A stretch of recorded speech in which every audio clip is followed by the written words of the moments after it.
Bonjour à toutes et à tous. Aujourd'hui dans cette vidéo, nous allons parler d'extensions de navigateur et de plugins.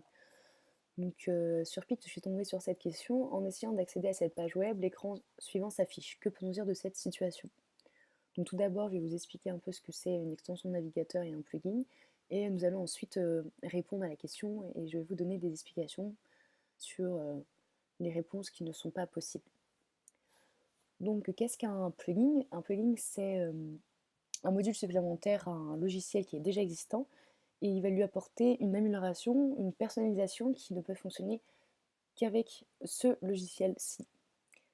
Donc le terme de plugin et d'extension sont deux termes très identiques, mais on peut remarquer quand même une petite différence, c'est que le plugin, lui, va permettre de lire une page web ou un format spécifique, donc il va être strictement nécessaire de l'avoir pour pouvoir naviguer sur le web. Donc on a par exemple soit Java ou Adobe Flash Player, alors que l'extension, elle, elle n'est pas du tout nécessaire. On peut tout à fait naviguer sur le web sans forcément avoir une extension.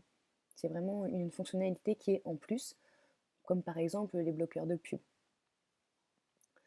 Donc pour cette question, que peut-on dire de cette situation? On a 5 modalités de réponse. Soit un problème de connexion, soit la page web n'existe pas, soit c'est une nouvelle version de l'extension du navigateur qui est nécessaire, une authentification pour afficher la page ou un virus.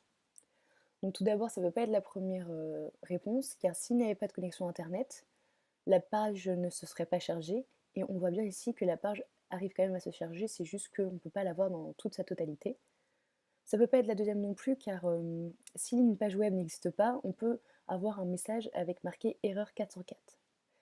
Ce n'est pas non plus la quatrième réponse, car si un site a besoin d'une authentification, on va vous demander un code identifiant et un mot de passe ou sinon de vous inscrire sur ce site.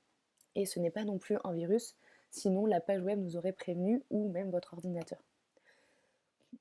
Donc la réponse ici était une nouvelle version de l'extension du navigateur. Et puis on peut voir ici que on peut répondre à cette question aussi soit par déduction ou soit juste en lisant ce qui a marqué sur la page web. Après, j'ai pu remarquer que sur Pix, ils ne font pas trop la différence entre extension et plugin, mais c'est vrai que les termes sont un peu confus et que l'un peut être utilisé pour l'autre, il n'y a vraiment pas de souci. Je vous remercie d'avoir regardé cette vidéo et j'espère qu'elle vous aura plu. À bientôt.